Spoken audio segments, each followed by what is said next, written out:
Welcome to PP academy. आज हम history के चैप्टर नंबर 5 का टॉपिक नंबर 5 करने वाले हैं, द 19th सेंचुरी। इससे पहले के 4 टॉपिक हम ऑलरेडी कवर कर चुके हैं। इस टॉपिक में हम ये पढ़ेंगे कि जो भी प्रिंटिंग की वजह से जो भी सोसाइटी में रेवोल्यूशनरी चेंजेस आ रहे थे, उस सोसाइटी में चिल्ड्रन, वुमेन और वर्कर्स किस तरह से इंपॉर्टेंस इन्होंने सोसाइटी में अपनी गेन की, टेक्नोलॉजी किस तरह से डेवलप हुई, किस तरह से मार्केटिंग स्ट्रेटजीज प्रिंटिंग प्रेस ने फॉलो की कि ज्यादा से ज्यादा उनकी बुक्स बिके, लोगों में अवेयरनेस फैले।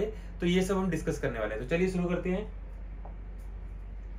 The 19th century. देखिए इमेज आप देख पा रहे होंगे, इसमें दो चीजें हैं, बिब्लियोथेक ब्लू। आपको मैंने ना लास्ट जो टॉपिक पढ़ाया था उसमें ये बताया था कि बिब्लियोथेक ब्लू का मतलब क्या होता है, एक सस्ती किताबें जो इजिली लोगों में अवेलेबल हो। इस पे ना ब्लू कलर का कवर चढ़ा होता था, ये सस्ता एक पेपर होता था। इसी के नाम की वजह से इसका नाम बिब्लियोथेक ब्लू पड़ा है। ये नीले रंग की एक बुक होती थी, सस्ती होती थी, इजिली जो है लोगों में अवेलेबल थी, छोटे साइज की थी। और ये है चाप बुक्स, जिसको आप देख सकते हैं चाप बुक्स। इसमें ना स्टोरी, अलग अलग तरह की कल्चरल चीजें ये सब अवेलेबल थी। चाप बुक क्यों कहते हैं? क्योंकि इसको सेल करने वालों को चापमैन कहते थे। अब आप सोच रहे होंगे कि चापमैन क्यों कहते हैं। देखिए चापमैन उनको कहते हैं जो घूम घूम कर किताबें बेचते हैं, यानी एक जगह से दूसरी जगह तक ट्रेवल करते हैं और किताबें बेचते हैं, उनको हम चापमैन कहते हैं। और चापमैन जो किताबें बेचते हैं उनको चाप बुक्स कहते हैं। तो ये तो है चाप बुक्स और बिब्लियोथेक ब्लू। इस प्रिंटिंग रेवोल्यूशन से चिल्ड्रंस ने कैसे इंपॉर्टेंस गेन की, यानी उनका इस सोसाइटी में किस तरह से इंपॉर्टेंट रोल रहा, वो देखते हैं हम।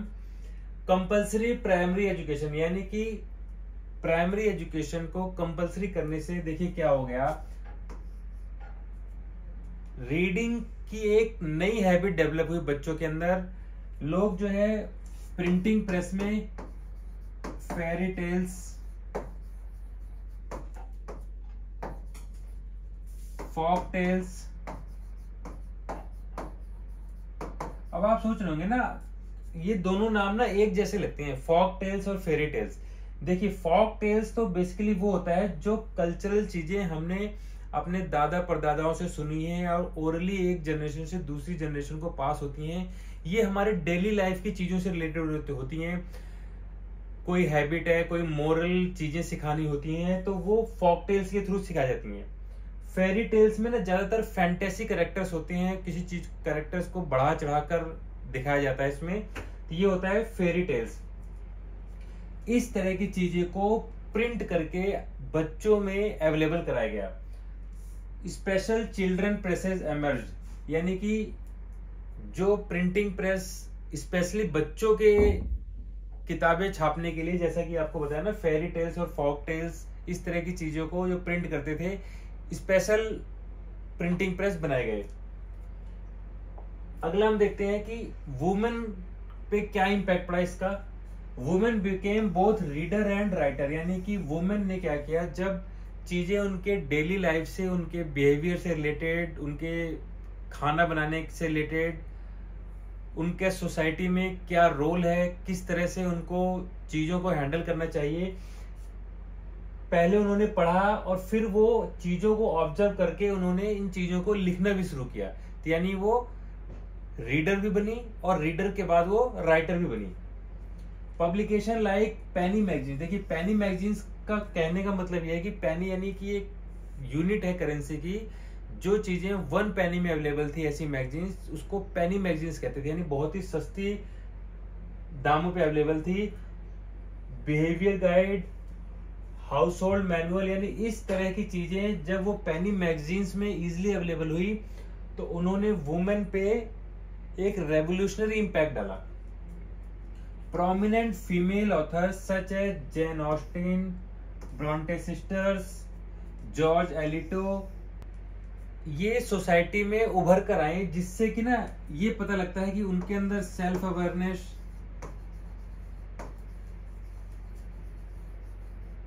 उनकी विल पावर, उनकी स्ट्रेंथ,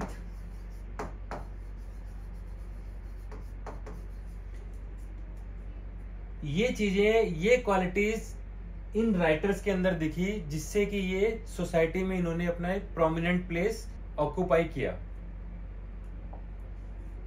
नेक्स्ट है वर्कर्स का। देखिए, access to source material improved via lending libraries. Basically ना सबसे ज्यादा ये इंग्लैंड में बनी थी लैंडिंग लाइब्रेरीज। इनकी वजह से जो आर्टिसन थे, ऑफिस वर्कर थे, जो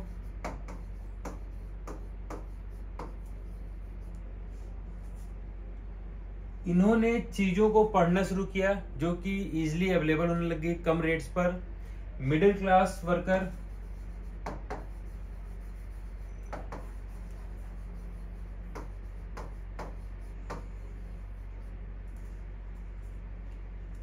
ये एक ऐसी सोसाइटी थी, ये एक ऐसा ग्रुप ऑफ पीपल था जो पहले ना, जिनके पास पहले रीडिंग का एक्सेस नहीं था, और रीडिंग का एक्सेस आने से ये लोग भी बुक्स पढ़ने लगे। Workers begin to write for themselves, यानी कि उन्होंने ना वो खुद के लिए पढ़ने लग गए। उन्होंने क्या, पॉलिटिकल ट्रैक्ट्स लिखने लग गए। वो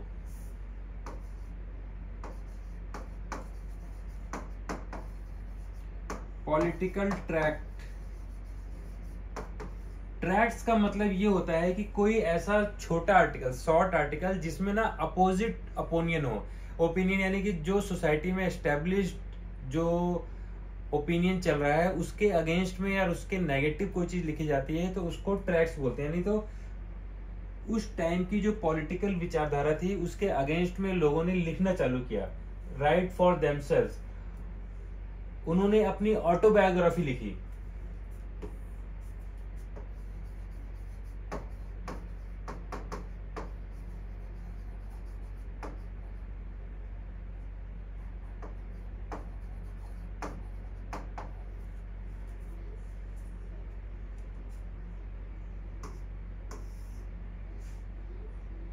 जिससे क्या हुआ कि वर्कर्स, वुमेन, चिल्ड्रन, इन लोगों का पहले सोसाइटी में कोई इनकी वैल्यू नहीं थी, यानी ये एक नेग्लिजिबल रोल प्ले कर रहे थे। प्रिंटिंग के आने के बाद ये एक इंपॉर्टेंट प्लेस इन्होंने एक्वायर किया सोसाइटी के अंदर।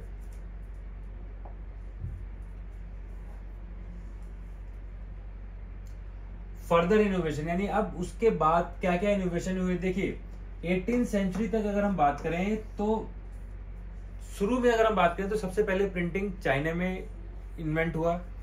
चाइना में कैसे वुडन ब्लॉक प्रिंटिंग होती थी, ये बहुत ज्यादा इंपॉर्टेंट है, आप जानेंगे सबसे पहले प्रिंटिंग कैसे होती थी, वुडन ब्लॉक प्रिंटिंग। तो वुडन ब्लॉक से गुटनबर्ग साहब ने जो प्रिंटिंग प्रेस का इन्वेंशन किया, उस पर क्या हुआ, वुड से हम मेटल पे आए।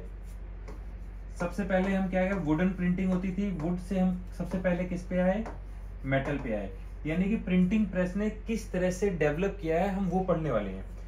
वुडन प्रिंटिंग से मेटल प्रिंटिंग आई, मेटल, ये सब 18th सेंचुरी तक हो चुका था। अब इसके बाद हम बात कर रहे हैं 19th सेंचुरी तक power driven cylindrical printing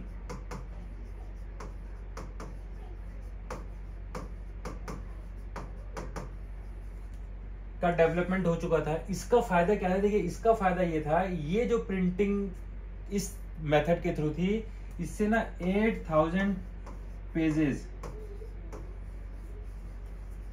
per hour print होते थे, जिससे कि न्यूज़पेपर की प्रिंटिंग बहुत फास्ट हो गई।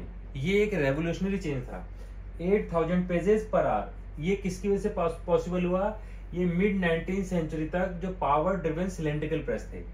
फिर इसके बाद आता है लेट 19th सेंचुरी में। लेट 19th सेंचुरी में क्या डेवलपमेंट हुई, देखिए अब हम देखते हैं लेट 19th सेंचुरी में क्या डेवलपमेंट हुआ। देखिए अब इसके बाद आया है offset print.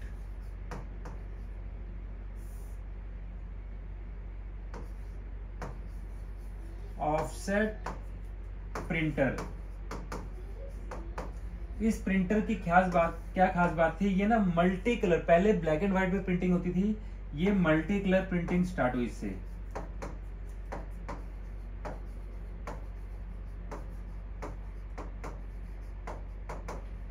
Multi colour printing basically है ना 6 कलर में अवेलेबल थी। इसके बाद आता है अर्ली 20th सेंचुरी। देखिए इसके बाद इलेक्ट्रिकली ऑपरेटेड प्रिंटर्स आ चुके थे 16th सेंचुरी तक।